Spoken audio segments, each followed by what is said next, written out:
समय सबसे बलवान होता है। अगर वह किसी के लिए एक रास्ता बंद करता है तो दूसरा रास्ता अवश्य खोलता है।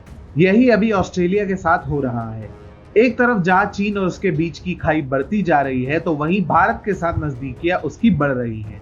वुहान वायरस के मामले में चीन के विरुद्ध स्वतंत्र जांच की मांग करने में सबसे आगे रहने वाले ऑस्ट्रेलिया के विरुद्ध एक्शन लेते हुए चीन ने वहां से आने वाली जौ पर इंपोर्ट ड्यूटी बढ़ा दी थी, जिसके बाद ऑस्ट्रेलिया के किसानों को परेशानी का सामना करना पड़ सकता था।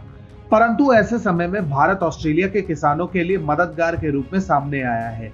एक रिपोर्ट के अनुसार ये द्वीप देश भारत को जल्द ही 5 लाख टन जौ एक्सपोर्ट कर सकता है। बता दें कि पहले भारत ऑस्ट्रेलिया में पैदा होने वाले जौ का इंपोर्ट नहीं करता था।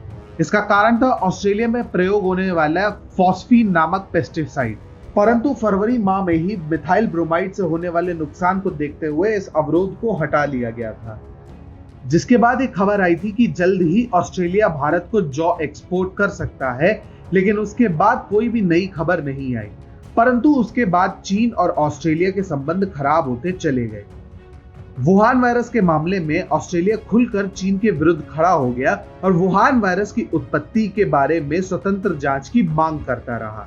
इससे चीन गुस्से से लाल पीला होकर ऑस्ट्रेलिया को आर्थिक बहिष्कार की धमकी देने लगा। इसके बाद चीन ने ऑस्ट्रेलियाई बार्ली पर 80% आयात शुल्क बढ़ा दिया, जिससे ऑस्ट्रेलिया के किसानों की मुश्किलें बढ़ गई थी और इसके साथ ही ऑस्ट्रेलियाई अर्थव्यवस्था को प्रति वर्ष $500 मिलियन का खतरा हो गया था। बता दें कि ऑस्ट्रेलियाई जौ के लिए चीन सबसे बड़ा एक्सपोर्टर था, जहां इसका उपयोग बियर बनाने और पशुओं को खिलाने के लिए किया जाता। चीन ने पिछले वित्तीय वर्ष में ऑस्ट्रेलिया से 2.5 मिलियन टन जौ आयात किया। वही 2016 से 2017 में यह आंकड़ा 5.9 मिलियन था।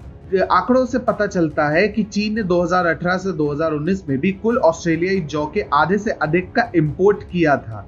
इसलिए चीन का 80% इंपोर्ट ड्यूटी बढ़ाने से ऑस्ट्रेलिया के सामने एक बड़ी समस्या खड़ी हो गई थी। इसके बाद ऑस्ट्रेलिया के पास कोई विकल्प नहीं बचा था। ऐसे समय में भारत का फरवरी महीने में लिया गया कदम ऑस्ट्रेलिया के लिए अभी वरदान साबित हो रहा है। बता दें कि भारत इससे पहले कनाडा और अर्जेंटीना जैसे देशों से मॉल्ट जौ खरीदता था। कनाडा में ऑस्ट्रेलिया जैसे अनाज भंडारण के समय कीटों की समस्या नहीं है, क्योंकि वहां अनाज कोल्ड स्टोरेज में स्टोर किया जाता है, जिसका मतलब है कि कनाडा के किसानों को किसी भी पेस्टिसाइड की आवश्यकता नहीं होती। इसी तरह से मुश्किल वक्त में ऑस्ट्रेलिया का साथ देने से अब इन दोनों देशों के बीच संबंध और प्रगाढ़ हो चुके हैं।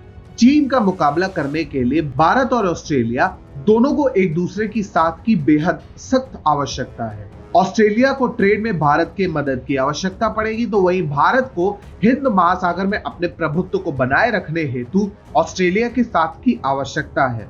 वुहान वायरस के समय में जिस तरह से चीन ने सभी देशों के खिलाफ कदम उठा रहा है, उससे कई देश उससे नाराज है और यही समय है कि भारत उन सभी देशों को अपने पाले में कर ले।